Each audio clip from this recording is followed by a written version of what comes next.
Welcome back to Hardball. Last night, unlike Attorney General William Barr, FBI Director Christopher Wray welcomed the findings of the Inspector General's report on the FBI investigation into Trump's 2016 presidential campaign. Let's watch him. I think it's important that the Inspector General found that in this particular instance, the investigation was opened with appropriate predication and authorization. I think there's a number of takeaways that are important. One, that we fully cooperated with this independent review. Two, that we fully accept its findings and recommendations.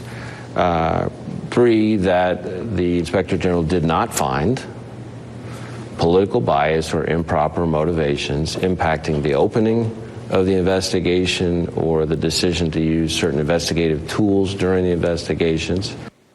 Well, President Trump, as you might think, didn't like those directors' comments by the head of the FBI, tweeting, "I don't know what report current director of the FBI, Christopher Wray, was reading, but it sure wasn't the one given to me.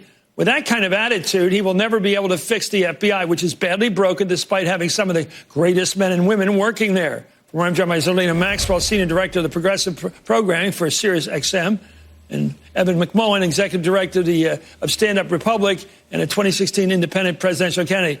Evan, you've been in one of those big agencies, and I just want to know, who the hell's Trump talking about? He's attacking and trashing the new FBI director that he appointed because the new FBI director can read.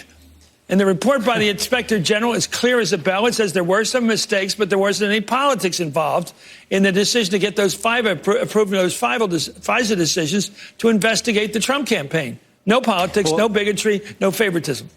Well, absolutely. But President Trump, like any corrupt president or any corrupt leader, we see it around the world, he's trying to pacify law enforcement officials and to subdue them, to prevent them from pursuing him any further and pursuing his wrongdoing any further. It's something that always happens with corrupt leaders.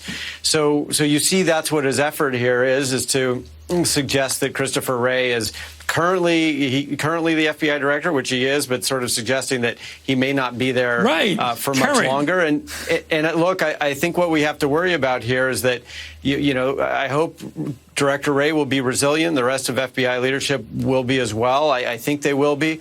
But this kind of pressure, ultimately, even with good people leading these organizations like the FBI, starts to have an impact where it affects decision-making, where it chills their consideration of whether they should pursue investigations of future wrongdoing of the president or of the president's allies. And it should be deeply concerning to us. The wires are crossed over at Fox because I was watching Fox